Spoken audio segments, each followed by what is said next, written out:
Aloha. Welcome to the Walking in Aloha, Let's Talk Story podcast. We're so glad to have you here. Et como mai. Now here's our podcast host and award-winning author, Michelle. Aloha, everyone, and welcome to the Walking in Aloha, Let's Talk Story podcast. Today we have Connie, say your last name, please. Paglianiti. Okay, I am not even going to try because fine. a lot of people have a hard time with my last name too. But Connie is a best-selling author, keynote speaker, and a true champion of second chances. After a public fall that led to prison and years of rebuilding, Connie rose from the ashes to create Red Flags in Plain Sight and her powerful signs method, a framework that helps people spot early warning signs and take responsibility before life or work goes off track. I like that. Connie speaks with refreshing candor about shame, boundaries, and rebuilding trust, reminding us that failure isn't final when faith and courage take the lead. She's a living testimony that redemption is real and that it's never too late to begin again. Connie, welcome to Walking in Aloha. We're honored to have you. How are you? Aloha, Michelle and everyone. Thank you very much. So before we carry on and do our Aloha framework, as we always do with our podcast, give us a little background about, I know I read some of it, but tell us a little more about yourself. I live in Australia, in Melbourne, Australia, but I wasn't born here. I was actually born in Italy, and we came out when I was 11. So English is actually my second language. I still speak and write Italian. So when we came out in 1969, finished my primary school the last couple of years. And then I went to high school, and then I started working as a receptionist, accounting person. Then I got engaged at 23, 25. Was about to be married in 87, but things weren't right. So I cancelled the wedding. And then I went overseas for 2 years and worked in London for 2 years as a payroll person in the 5th largest banking in the UK, and then an engineering company. But I missed home too much, so I came back. And I started working in a bakery here in one of the suburbs. I stayed there for about 2.5 years, but I get bored very quickly with if there's no challenges in work. So in 1991, I started my own financial management business, which included bookkeeping, payroll, administration services, etc. And then I met my husband in 1995. I was 38 at the time. I never wanted to get married. I never wanted to have children because being the eldest daughter in an Italian family, I had the responsibilities of being basically a mum from a very early age. So to me, I had my children. My siblings were my children. So I missed out on all the fun as a child. So I didn't want to go through that in my latter years. So I refused to get married, even though I came close. But in 95, I met my husband. We got married in 99 when I was 42. And at 45, I had a beautiful boy. So I became an older mum. My husband stayed home for 18 months to look after him because although I love him, I didn't find it challenging enough to be a mother. So I went out working with my clients. And then in 2001, I became the president of Little Italy precinct here in Melbourne for about 7 years, which was voluntary. So I did all their marketing, their PR, I did their events and so on. And because I've been doing events since I was about 20 for charities and being part of loads and loads of committees, and that's how I met my husband through my charity work, I did their events. And after 7 years, I quit because it was a lot of time to give for free. So my business was suffering. So I started an event company in 2008. And I did a lot of events in the street. Even to one stage, one day we had 87,000 people in the street. It was the whole street. We tried to break the longest pizza in the world. It didn't quite happen because it rained cats and dogs that day, but it got us on the map. But 2008, I turned my business into an event management company, but I still had a few clients left in my financial side. In 2012, I met this person fresh off the boat, he called himself, from Italy, and I thought he had the same ideals, the same values as myself about bringing the new Italy into Australia, because all the events in Australia, when it comes to Italian events, they're still stuck back in the 50s and 60s. So I thought, oh, finally I met somebody who's got the same ideas as me. So he became my business partner. Unbeknownst to me, he happened to be the biggest con man that God has ever put on this earth. We did an event at the Royal Exhibition building here in Melbourne, and he just piled up the debt after debt after debt. By the time I added it all up, it was over $1 million. Wow. Yep. So I pulled money from my financial management company. I pulled money out of my credit cards, out of the mortgage, but it still wasn't enough to pay for all those debts. And I had just in excess of $400,000 left to pay. And I did the unknown. I did something that I would have never considered in the past. I took money from my very dear client of over 20 years because he trusted me with his life, his accounts. So I took money to pay those debts. And that got me into such a depressive state that then I started gambling. I went to, I think you call them the slot machines. Over here, we call them pokies. So although I paid the debt, then I kept stealing to pay for the addiction. The more I stole, the more I gambled. The more I gambled, the more I stole. It was just going around and around in circles. I didn't even know how much I stole at the time. It wasn't until I got caught the night that I got served papers that it was about that thick in a white envelope. And it was all there in black and white that I had stolen in excess of $6 million in 4 years. And basically, I'd say 90% of that money went towards gambling. Because casinos worldwide, I assume, love big gamblers. So the more you gamble, the more they entice you to go back in. So that's where my story started about my downfall. So I went from a very successful event manager where I had people like Susan Sarandon, Sophia Loren, Goldie Hawn, Jane Seymour coming over to Australia for my events. So they were big profile figures. Yeah. And my events were spoken about me, 4 years and years later. That came crashing down. My reputation was shot. My freedom was gone. So I went to court and I got jailed for 2.5 years on the bottom. And then I had 18 months outside jail on parole, which I had to report to the parole officer. Firstly, 4 times a week, then down to once a week, then once a fortnight, till eventually it was once a month. Now, in jail, let me tell you, it was terrible. People that think that people get put in jail to be rehabilitated, that's not happening in this country. Definitely not in my state. You're just left to your own ways of doing things. And if you're one of those people that want to go ahead and get ahead, then you try and make the most of it with whatever's in there, which is not much. But the ones that don't get up and go, the ones that basically want to sleep the day away, they're allowed to do that. They don't push you to do things. And there's, in the female prisons here, there's very little work or studies you can do. I think it's slightly different in the men's prison, because one thing I noticed, even by talking to the officers in there, men tend to stick together. So they fight for what they want. So they stick together. So numbers talk. In the women's prison, it was one woman against another. So we never got anything done because I wanted something that was completely different to somebody else. So instead of getting together and fighting the system, we You would fought be each against other. each other.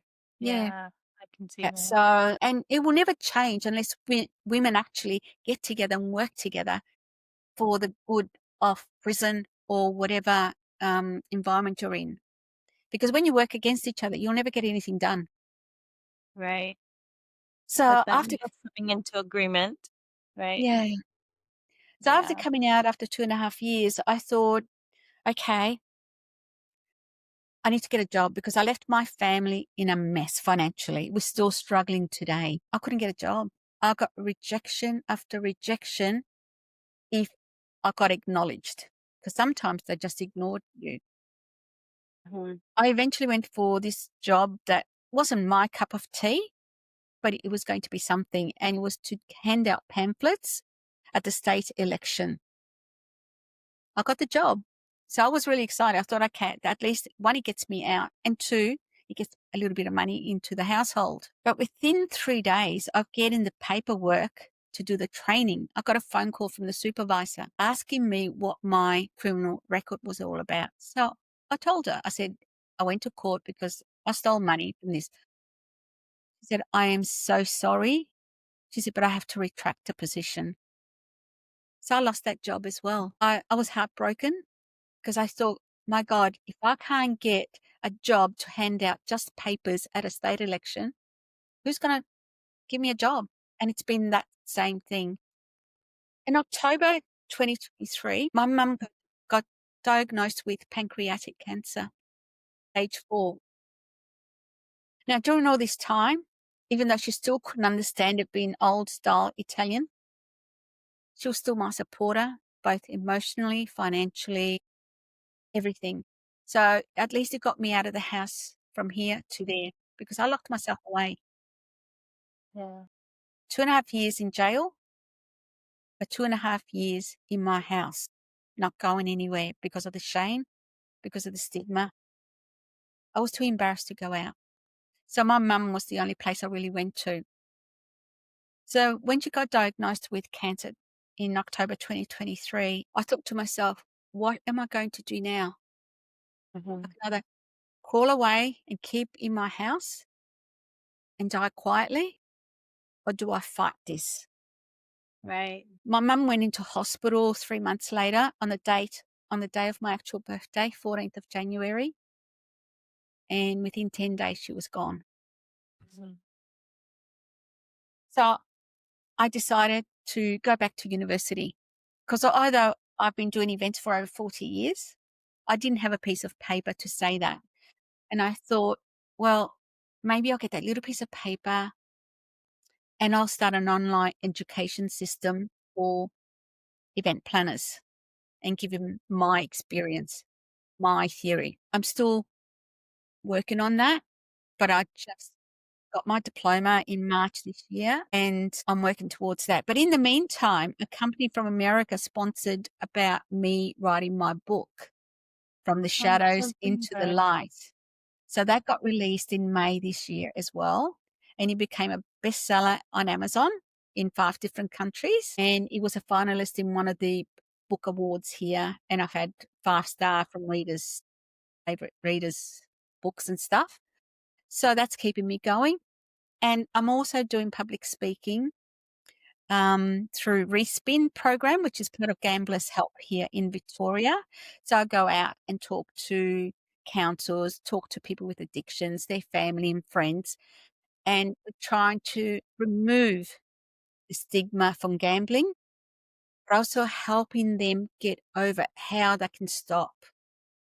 And plus, like you said, I've got the red flags in plain sight workshops and talks where I go to corporates and talk to them about looking for these red flags. Because at one stage, I used to go into corporates looking for them on their behalf, and then I became the red flag. So I know what I'm looking for because I've been on both sides.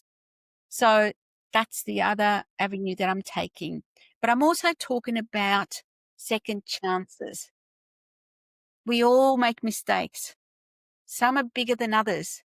Mine was huge. But does that make me an evil person, a bad person? No, I stuffed up. I should be able to move on with life. I've paid the price. I did the crime. I did the time. I should be able to get on with life. I should not be penalized, not just me or anybody that's out there. They should not be penalized for the rest of their life. unless they keep doing it. Now, I haven't gambled for 7 years. I have not touched one machine, and I have no intention of touching one, because what led me down that path is no longer there.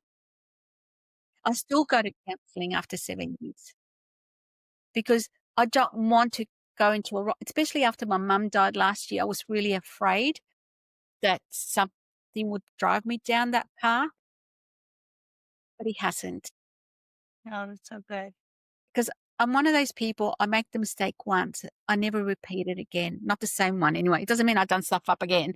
But yeah, I make a mistake once, I learn from it and move forward. So that's basically my story. And I call gambling the silent killer, Mm-hmm. because with addiction with drugs, you can see it.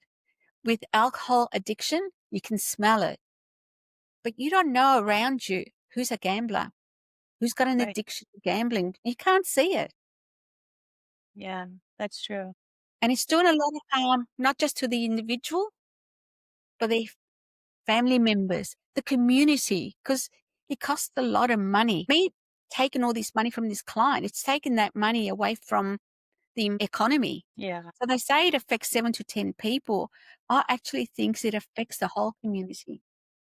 Right. And like I think with any addiction, right? Gambling is another addiction. And Yes. we have so my husband and I, we were talking about it. And before we were talking about our addictive personalities, right? Because whether you're addicted to a drug or addicted to alcohol or whatever it is, we went from being younger and he was addicted, like he was doing drugs, then going into working out, or like I was alcohol and then I went and was working out at the gym. So are you just trading one for the other? Yes. Right? That's all you're doing. You're trading one addiction for another. So you're always replacing it until you realize that, wait a moment, I am not getting rid of it. I'm replacing it. And then now we're in a place where we're like, that's an addictive personality type. So we're like, no, whenever we find that we're connected to something, like we want that, no, that's that addictive personality type, right? So you got to like not go towards it, because then you're going to go into it more and more. And then you're going to find yourself down that road. So no matter what it is, people need to recognize that. And that's one thing that the Aloha framework, the last A is acute awareness, is to be aware of what you're doing on your own. Because like you said, nobody can see it for you. Nobody's going to see, even if it's like sexual addiction. Nobody's going to see that, right? But yet you have it, the addiction to porn. Nobody's going to watch you behind closed doors or whatever, but it's there. Those kind of things. There's addictions to all kinds of things that people can say, you know what, to be honest, I'm addicted to this or I'm addicted to that. But at first, they're going to have to be honest with themselves Yes. and say that this is what it is. My biggest addiction prior to that was chocolate. That was the biggest addiction I ever had. Yeah. But I always believe wherever there's an addiction, and I'm not talking about chocolate or whatever, Yeah. there's Yeah. always an underlying issue that drives you to that addiction. Yeah. It's Exactly. maybe a painful past or a painful relationship. There's some sort of trauma that, if you've got an addictive personality, it will push you towards an addiction. Yeah. So you heal from it, you know? You have to heal from it. You have to own your story. You have to own your addiction, and you have to work at it. It's not going to it's not going to go away on its own. You No. have to do certain things. I kept myself busy with arts and crafts, reading, cooking. I was going to become the size of a house, I think, with so much cooking. But I had to keep my mind busy, because if I didn't, it went to that dark place. Right. Yeah. That's why I'm so glad that when I was writing my book, Walking in Aloha, 5 Steps to Living Your God Potential Life, God gave me the Aloha framework, because it was through that framework that I realized that there is something that I actually walk through, and like you said, the cooking and taking your mind off of something, there was something that I actually walked through that helped me with the healing, helped me with everything that I was going through and got through. And I was able to now put it into practice, share it with other people. And now it's now become something that I do all the time, whether it is in my books or like in a movement or in this podcast, right? I always use that same aloha framework because I found that no matter who I spoke to, I've been speaking to people all over the world now, from Australia, where you are. I've spoken to people in Spain, Egypt, Saudi Arabia, and where else? All over. So, like, I travel a lot. So I know the distance between things. And it's like, wow, that is a lot. I'm like, God told me I would be reaching people all over the world. And I questioned that. And I was like, how am I supposed to do that? I'm a girl in the middle of the Pacific Ocean on a little island. How do I do that? But when I got off the phone with a lady in Spain, I hung up got off the Zoom and I sat here and I cried because I was like, this is how. This is how I'm doing it. And I'm reaching people. And through me reaching out to them, and opening up this platform that can go to more people and more people. I am that pebble in the pond, The right? And ripple the effect. ripple. Yes, and the ripple effect. So thank you for sharing that. That's So right okay. now we can go into the framework and the questions that I sent you earlier, and we can go through that. So what we go through is the affirmations and actions, leadership and love, overcoming obstacles, health and healing. Yeah, and acute awareness. I was going so fast, I thought I misspelt it. But it does spell aloha. So, first of all, affirmations and actions. I always say affirmations is just affirmations. You need action behind your words. You need work behind those words. Other than that, they're just words. So you were talking about like when everything cracked, what truth or affirmation carried you through that season of brokenness? Well, the first one was to acknowledge the issue, the crime that I committed, and I had to own it. I couldn't hide it. I Mm, think if you hide it, it becomes a worse problem. By acknowledging it, by accepting what you've done, it helps you to move forward. And that's helped me. Because the night I got caught is the night when I said enough is enough of the gambling. And that's the night that I stopped gambling. Because then it was out in the open. Prior to mhm. that, it was hidden. And let me tell you, when you hide things, your heart's heavy, your shoulders are heavy, and you suffer with headaches, migraines. You've got it. Once that lifted, it didn't make the problem go away, but this big burden, my shoulders became so much lighter. And that's when I started having conversation with my husband and my son by opening up. Yes, I was broken, but I opened up and that's cracked something open in me. And that's when the decision was finally made. I'm caught. I'm done, but let me own it now. Let me face this face to face and head on. Good. And like you said, enough is enough. And I think that is a stand a lot of people can take because I know I did the same thing, walking away, from domestic violence to say enough is enough. So you talk about signs, SIGNS, as a way to spot Yeah. risk earlier. What's one small action anyone can take today to start rebuilding trust or momentum? Well, basically, my science is about how you can tell the early signs, how you can spot the signs and do something about it. So you need to speak up when you see these signs because the person itself might not see it, but you might spot them. So it's up to you to speak on their behalf. Approach them. Don't accuse them. Ask them, is everything okay with you today? You seem a bit different. And let them open up to you. And don't give up. Don't push if they don't want to talk about it. Maybe the time's not right, but keep being there for that person. So that's what my science is all about. It's about you showing up when people go quiet or they miss deadlines or they stop replying or you notice big changes in their mood. I know my mood changed. I wasn't the same person that I was, 4 or 5 years before that. Because even though I had two faces, I had the public face, which was happy-go-lucky and still being successful. There were still little sides there that could have noticed it. I couldn't look you in the eye because I knew I had a guilty thought in my mind.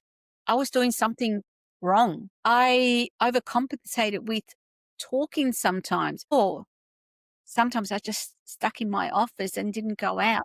So there were little signs that I could have noticed it, but they didn't. So if you notice that sort of stuff, say something because none of this happens overnight. The Right. signs are there. We just need to look at them and speak up. Yeah. I like that, being there and speaking up on their behalf, like you said, Yeah.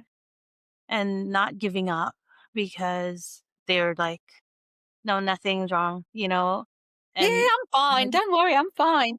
right. Don't give up because, you know, I can only speak from where I sat in the domestic violence and I did the same thing. There's signs of abuse if you looked, right? Maybe it didn't show on my face, but my personality was now different. The way that I acted was different. I wasn't as happy or whatever. I wasn't looking at people like you said. I wasn't looking at people the same way because I was afraid if you caught me looking, you would see the sadness in my eyes or something, or I would cry, don't look at me too long because I'm going to cry, that kind of thing. Because there was hurt there, right? Yeah. And I'm like, why can't you see, see for me kind of thing. That's how I was hoping, like somebody Yeah, see for me. And if I said I was fine, I'm okay, they would be like, oh, okay, and leave. And you're like, no, that was just the surface. Why can't you see underneath this? yeah. But a lot of times that's just how Unfortunately, people do they ignore didn't it. follow, they didn't follow the signs or Yeah. didn't. Well, I was in a domestic violent household. My dad was very violent because he thought that was the way to discipline children. And I went to school with long sleeves, regardless of what the temperature was like, long pants, right? If the Yeah, teacher had said to me, why are you wearing long sleeves and long pants in a 40-degree heat? Maybe I right, would have opened up, but they didn't. They ignored it. So right. I think people, I don't know what it is. Maybe it's because they don't want to get involved, I think that's what it is, right? They don't want to get involved, or but you're they the don't want to storm. question something and be wrong. I Yeah, think that's too like, oh, I don't want to say that and I might be wrong. What yeah, if I say something and I'm wrong? But what if you say something and you're right? You yeah, know? exactly. Yeah. Yeah, yeah. So, You don't know what that person's going through. So yeah, ask, right. ask. That's so Always true. ask. If I can see somebody is not happy or not smiling or there's something funny, I always say, are you okay? Do you need help? Because you never know. Yeah, you never know. And eventually maybe they will open up. Yeah. So like now, because I'm more aware, even in the airport, if I think there's a domestic going on or a woman is in danger somehow, I will look at her and I will ask her, are you okay? Or if I notice that the male is holding both IDs, right? And he gives me the IDs, I will do his ID, hand him his ID. I'll do her ID and I'll hand her ID. I won't give Mm, it back to him mm, because I can tell if it's a um possessive situation if he grabs it from her or something, and or if she looks like scared, if oh no, you're not supposed to give it to me. I mm. can tell, so I will do that for her, and then I'll notice like you're okay. But It's that acute awareness. It's being there for other people, even And when if they're you not. see something, call it out. If you see Yeah, something, call it out. You don't have to yeah. get involved. For example, I witnessed a violent um, confrontation in one of the streets. It was late at night, so I couldn't get out of the car. Hmm. It was between a man and a woman. I just called the police and I waited there till the police came and then I just went. But you don't have to be involved, but call somebody who can intervene. Yeah, because you can be a voice for someone else. Yes. And that's why I like what you said. Like, ask and don't give up asking, and be that person. Be that person that's gonna say, "Are you okay?" and not give up on them. Because you could be that one person that's gonna save them from going down a dark path, or Hmm. you know, save their life. Yep. You So could be good. saving a life. Yeah, so good. Thank you for that. So leadership and love. You often say, like, you don't preach from the pedestal. I speak from the floor I had built. How has that humbly shaped your leadership today? I don't judge people anymore. So good. Yeah. I do not. I accept them for who they are, what they are. I know my husband sometimes says, Connie, you're so naive. You trust everybody. And sometimes I think maybe I should harden up, but then that wouldn't be me because that's not my makeup. And I trust you until you prove otherwise, sometimes to my detriment, of course. But to me, leadership is about acknowledging people, accepting them for who they are, listening to them. If they bring you a problem, you act on it. If you see something, you say something. That's what leadership is all about. Don't just sit in your little ivory tower or your big office or whatever and do nothing about it. I mean, I know some leaders that say, my door is always open, right? But when it actually comes to the crunch, the door is open, but they're not open. Exactly. Yeah. I was just on a call earlier and we were talking about leadership. And I said, I think people forget what leadership is. And the first part of leadership is lead. And you can't push someone into leading. You cannot grab them and drag them along. That's not leading, you know. And I said, I was in early childhood education for a long time. And when you're working with the children and you want them to come, you put your hand out and you tell them to follow you, and that's following. They follow the leader, right? And that's what you want to do until, as a leader, you want somebody to come along and you lead them, not push, not shove, not be bossy, but No. lead, And right? sometimes you've got to realize that people are not always leaders and Yeah, accept it. That, some people don't want to lead, and that's fine. They're happy just following. So if they're happy following, lead them in a proper manner. right. Yeah, but you have to be a leader, not Yeah. some people. They want to have that authority and have the title as a leader, but they're not leaders. They want to be bossy or whatever. And I'm like, no, that's not the way you lead. That's not a leader. And we have so many so-called leaders around the world and are not really leading. No, So, they're not leading. yeah, no. So That's so good to say that. You don't sit in their ivory towers. So I good. always believe that a leader leads by action, Yeah, not by exactly. words. Yeah. The If you one want thing your that I people to always, do things for you, you get your hands dirty as well. yes, Don't yep. expect to And keep your hands clean. that's what I was just going to say, because Jesus led by example. And the one thing that he did was he washed the feet of his disciples, right? And the Exactly. first thing they said was like, no, master, you can't wash my feet.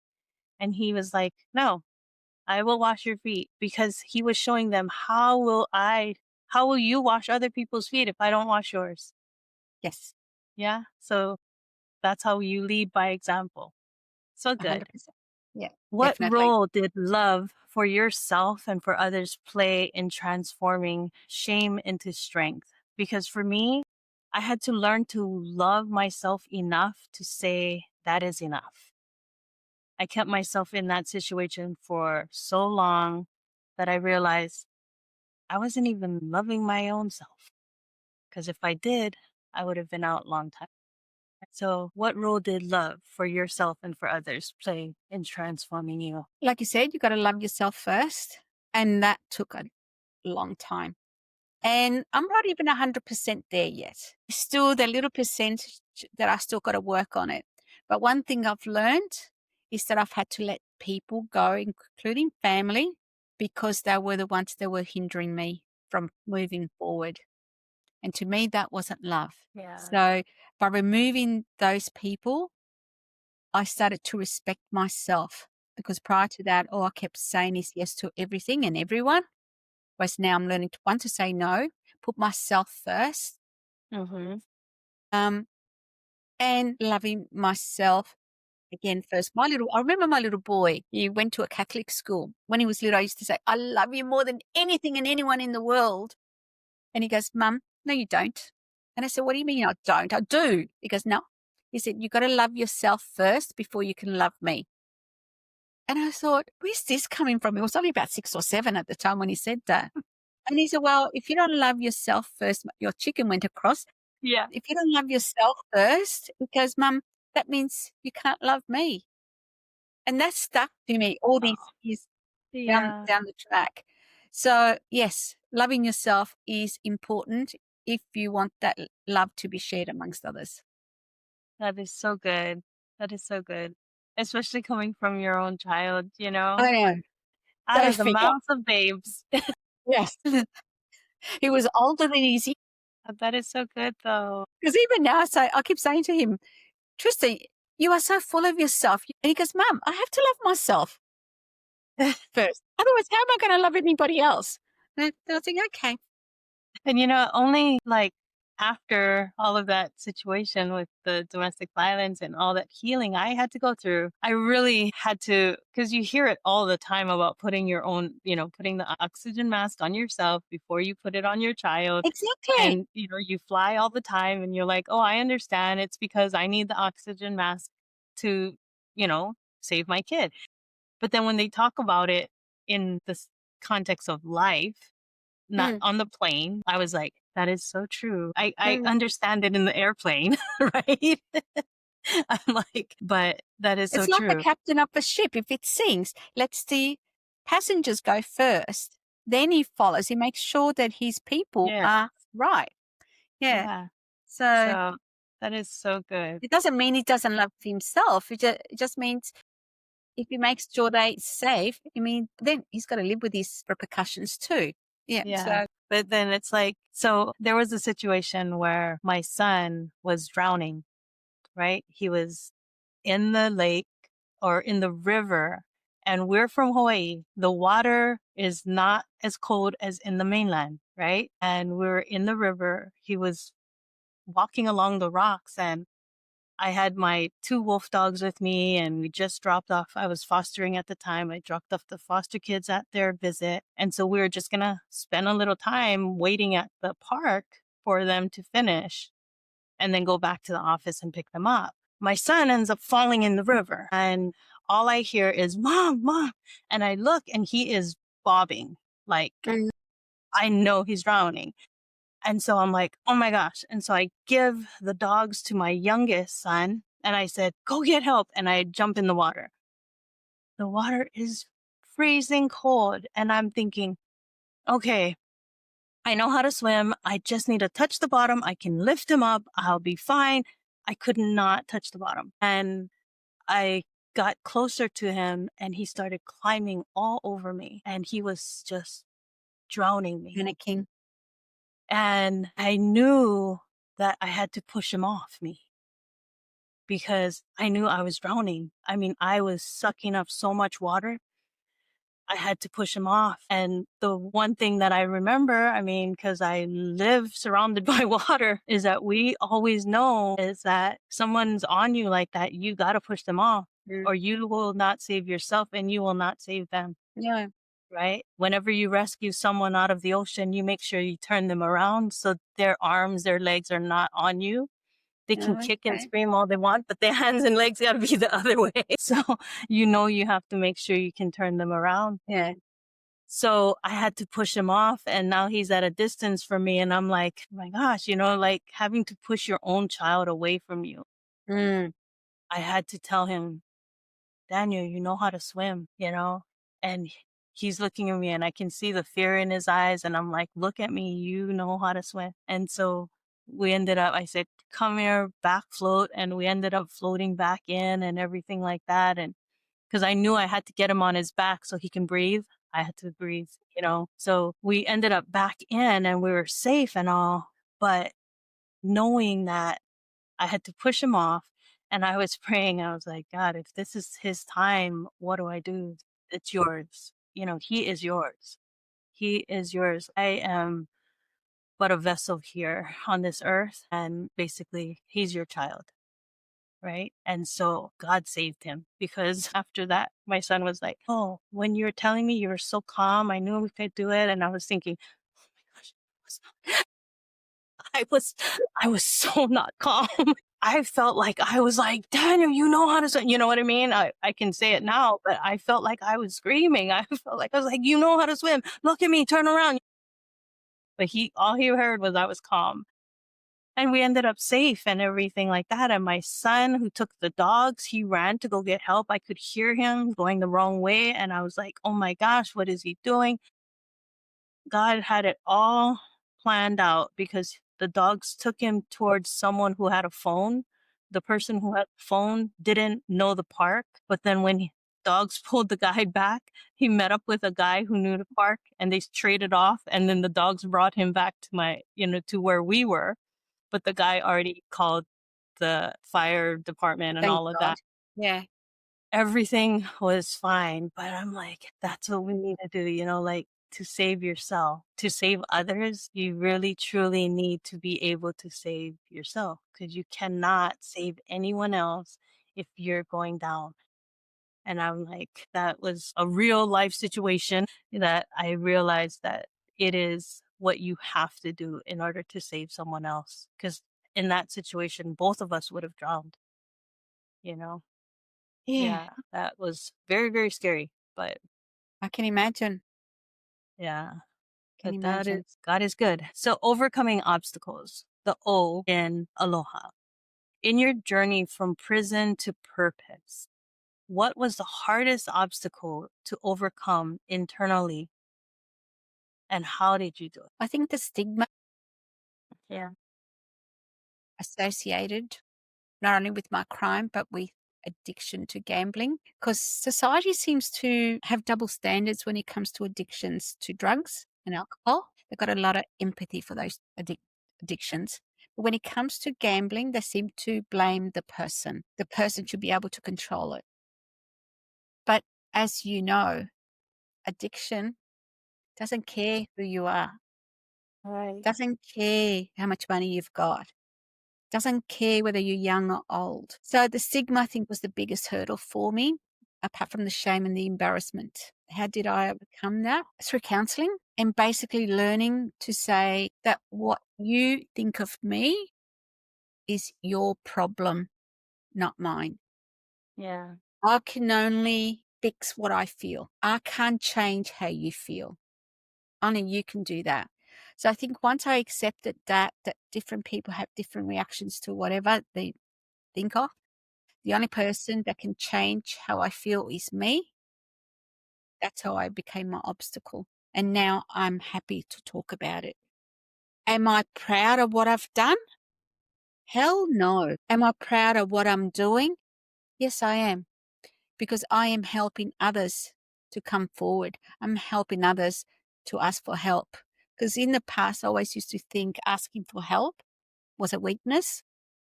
And through all these, I've actually learned that asking for help is actually strength. You got to be a strong person to ask for help. And you're actually weak if you don't ask. Once upon a time, I'd never asked for help.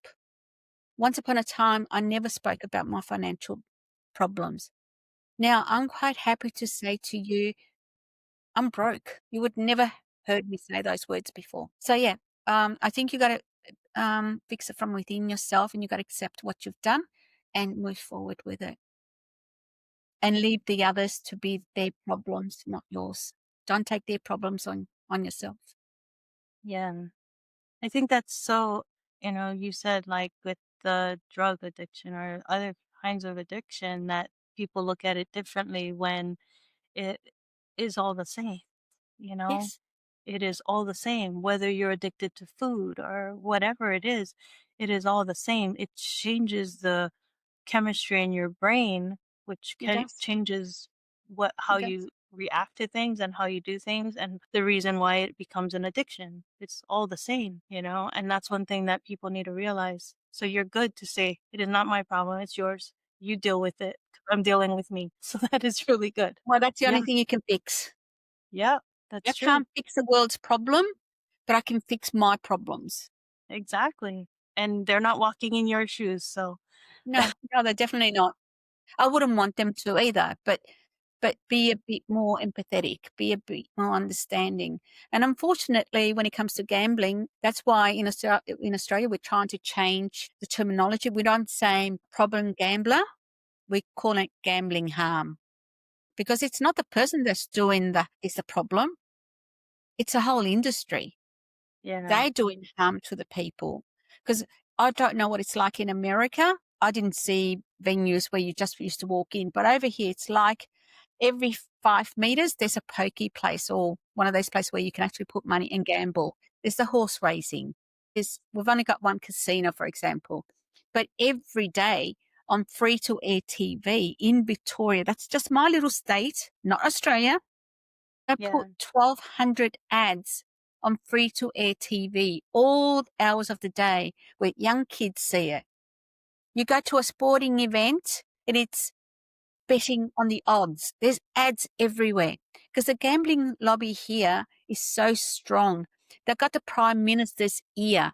When your own Prime Minister, who's supposed to be a leader looking after the people, when somebody asked them a question from the media and said, surely there's a way you can remove all these gambling apps from phones, etc. Right. His remark was, if we do that, we don't get any revenue. Wow. So it's more important. The money is more important. For every dollar they get in, it costs them about $10. That's crazy. Us Australians are the biggest gamblers in the world because there's no safety nets there for any of us. Once you're Wow. in, you're in. We lose net, I'm talking about, Mm-hmm. $33.5 billion per annum. Wow. We gamble $1,654 per person per capita. America, who's the second largest, who loses, well, it's not only lose it, but it loses over $800 per person per annum. So we're first and we're double. And the government's not willing to do anything about it because our Prime Minister is having lunches and meetings with one of the people that actually runs most of it. Yeah, that's crazy. Wow. And unfortunately, kids think they're playing a game on these phones, but they're actually gambling. It's like Kids, training. It's like training them up early to be. training. They've just banned social media because it's supposed to be bad, but those games and those apps are worse. And yet Yeah. they're not willing to do anything about it. Why? Because they're getting money in. So, Crazy. That is yeah, crazy. that's our Australian government for you. So many people feel like they've gone too far to come back. What would you say to someone listening who's stuck in that belief right now? It doesn't matter how far you've fallen. It doesn't matter how old you are. It's never, ever too late. I've done it. Look, I'm 68 in less than a month. And if I can do it at my age, you can do it. Don't ruin your life because unfortunately, once you go down that path, it will ruin your life. And you don't want that to happen. Just get out there and ask for help because I'm sure every country has a body you can contact or have a friend or somebody you can reach out to and say, look, I need help. Don't let it ruin you. Ask. It's never too late. Ever. I'll always say the only time it's too late is when you're 6 foot and under. True. True. then it's too late to do anything. But up until then, as Exactly. long as you have breath in your Yep. body, Yep. there's something to do. Yeah.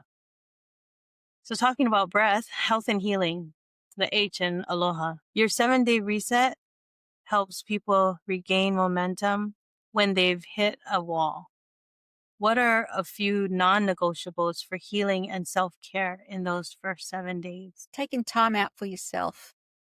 I think that's important, whether you want to do exercises, whether you want to do some Pilates or yoga, whatever suits you and your personality.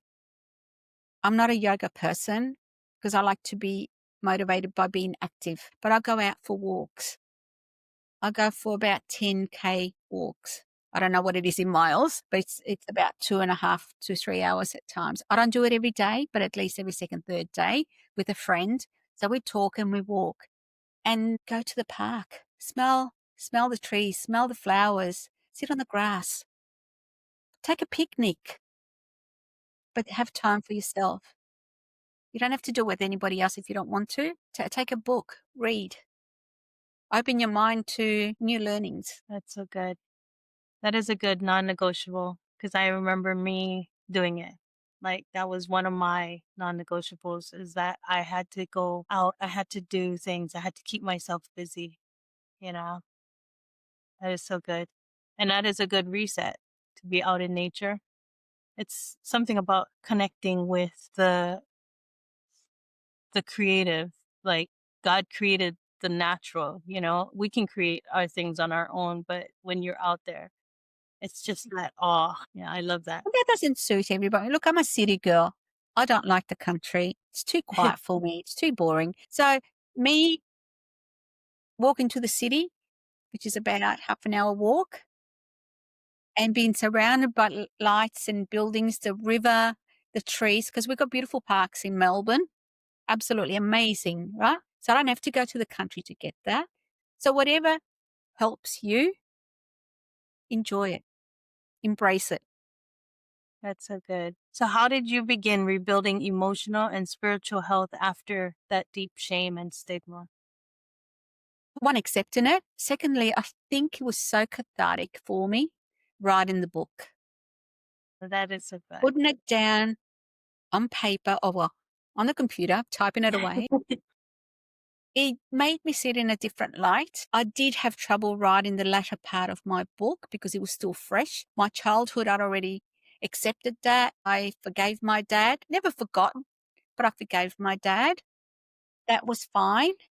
But the last 10 chapters of my book, because it was still so fresh, that took longer. But by the time I finished that, it actually helped me face the issues and accepting them and moving forward. And I think that is so good. Writing, even if you're not writing a book, right? For people to even journal, Yes. that helps. And Even I if they think, just write a page a day, throw it yeah, away or burn it. yeah, It just yeah, helps you get your feelings down, get them out of your system because unfortunately they'll only eat away at you if you leave them in there. yeah. So true. I love it. So, acute awareness, awakening to purpose. How do you help others recognize the early red flags in plain sight in work, life, or relationships before they spiral? By talking openly, don't hide it. Unfortunately, what they say, you can't lead a horse to water and make him, you can lead a horse to water, but you can't make it drink. That is true. They've got to accept it first. They've got to acknowledge that they've got an issue. But if you keep talking about it day after day, time after time, eventually they will see it. So you need, don't hide it. See, unfortunately, a lot of people think by hiding the problem or the issue, it stays behind closed doors. That will only make it worse. Open the doors and let it out. Speak publicly about it. So I'm not ashamed of speaking now. And by speaking, it's actually making people think, oh, damn, I've got that problem too. The amount of people that I meet and say, I know somebody who has, or I've got that problem. And somebody's actually willing to listen to them who's been through down the same path. Yeah. Because unfortunately, when you go to counselors, they haven't been through that. It's all done through theory. They're great. Don't get me wrong. You do need them, but they don't have the same understanding as someone who's walked the walk. Right. And I believe that, when you've actually gone through it, you've experienced it, and they know when someone knows you walk the walk and you're like okay to talk about it, you're being honest and open about things, you give people permission to do the same thing, And and that's that what you is, need to do. yeah, and And it, if you're around them, don't judge them. Do right? not judge them, because that only makes it worse. Yeah. People don't like being judged. I'm sure you don't like to be judged. I certainly Not it. don't. Yeah.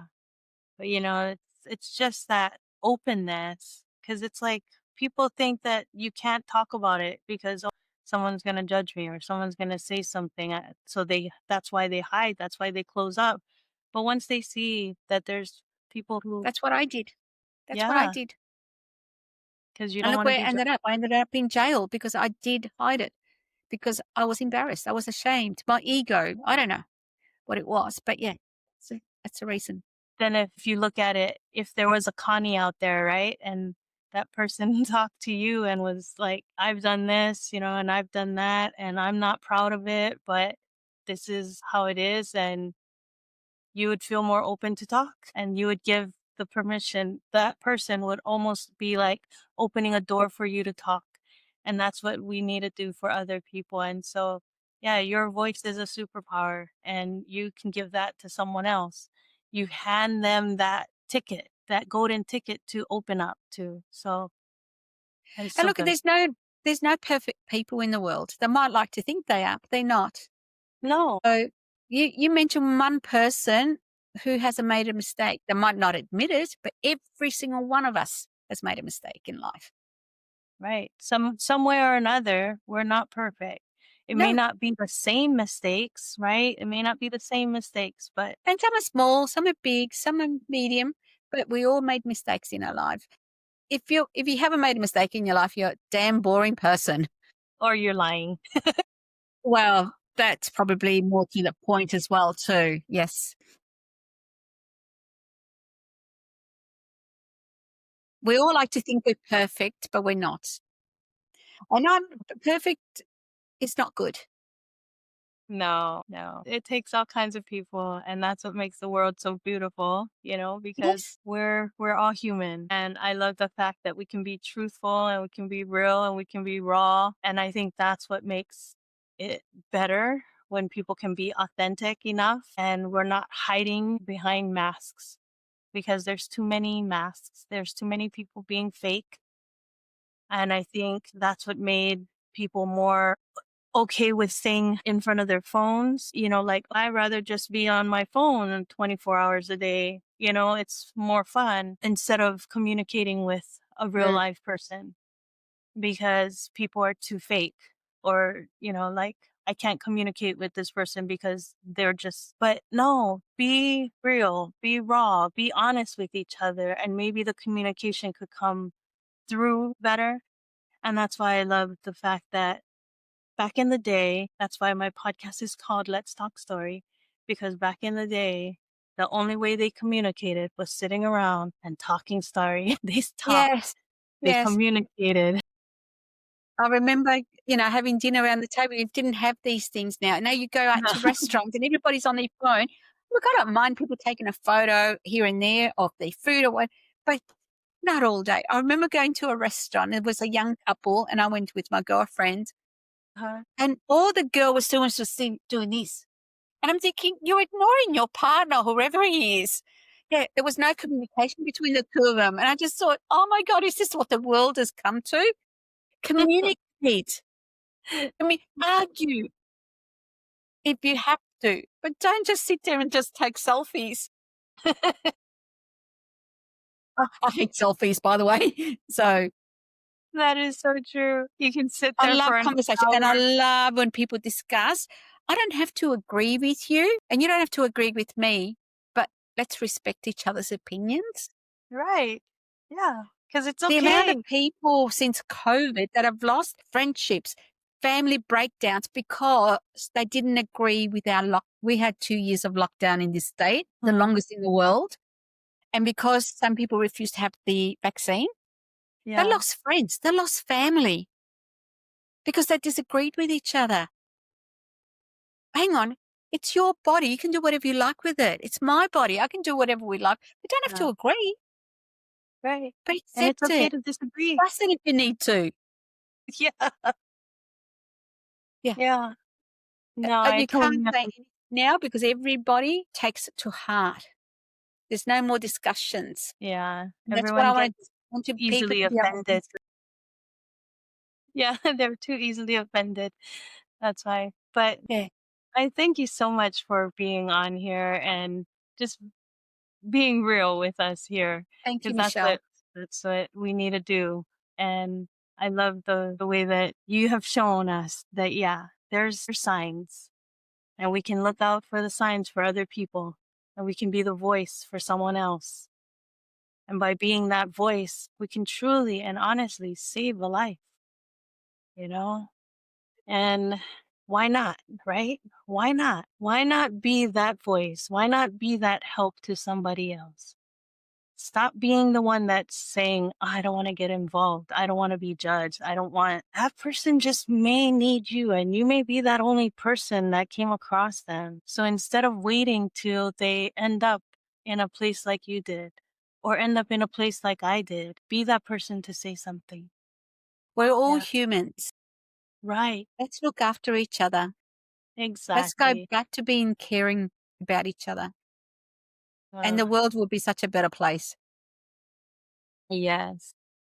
There's too much anger out there and there's too much not getting involved. Get involved if you need to. Get involved. It's okay. Anything done with heart, people will notice that. As long as you're Come doing from a it good with place. your heart, come from a place where it's good, come from that place of pure love, and it'll come across right, and they'll see that you're just trying to be of help, and they'll see that, they'll feel that, it'll come across right. So good. So everyone, thank you. Thank you for joining us here. And Connie, thank you.